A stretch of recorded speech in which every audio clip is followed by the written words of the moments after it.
And Paul never met Jesus. Yeah, he did. When? He met Jesus on the road to Damascus as he was persecuting Christians. Well, he claimed to see him in a dream. Anybody can claim It wasn't a dream, it was a vision that was witnessed by the people that was with him. Yeah, so a vision isn't actually witnessing someone because Paul has actually never even seen Jesus nor has even heard his voice. That would be like me appearing to you with a voice changer and saying, yeah, I'm Siradawa. Yeah, man, I guess because I said so, that's enough proof. Anyways, the people with him didn't even actually witness the event. At very best, they just heard something. Unfortunately, though, this whole account is fake because when we look at the Greek and compare it with his restatement on the account in Acts 22, we see him say in the Greek that they didn't see anything in general, not anyone. So this includes light. And then we see in Acts 22, we see he does see light, but not only that, they didn't hear anything generally in the Greek. So that's anything at all. But in the previous passage, they did hear something. So Paul is contradicting himself in Acts 9 and 22. This clearly is not a real event. On top of that, how do we know he didn't just make that up entirely? Do we have any historical attestations of the eyewitnesses to that? Like how we Muslims have massively transmitted dozens of eyewitnesses affirming that they saw the angel Gabriel appear to the prophet on whom be peace. No, you don't. So why would I believe that if you can just dismiss our categorical superiority in historical evidence? And on top of that, he was accepted by Peter and James and the early church.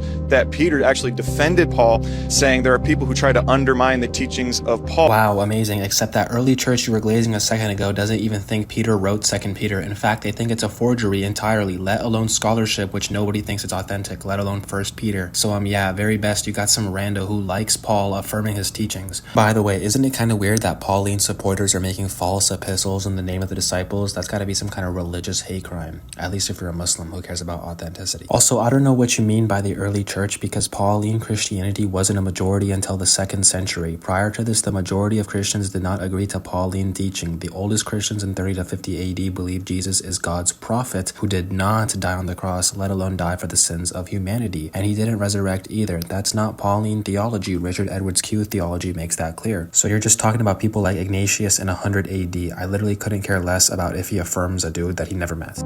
Then why does Paul contradict the Old and New Testament? He doesn't contradict. Matter of fact, he was trained up under Gamaliel, the Pharisee. That's exactly what makes him contradict the Old Testament because he's clearly trained Pharisaically, yet he clearly contradicts main doctrinal beliefs, like the Book of Consolation's prophecy of the covenant of Christ having a continued burn and food offerings by people, and the Levitical priesthood being continued. But Paul says there's one final human sacrifice, no more burned and food sacrifices, and the Levitical priests are abolished. That's a total clear contradiction. Jeremiah says Christ will continue priesthood, and Paul says he won't. So who are you going to trust, a literal prophet of God or Paul?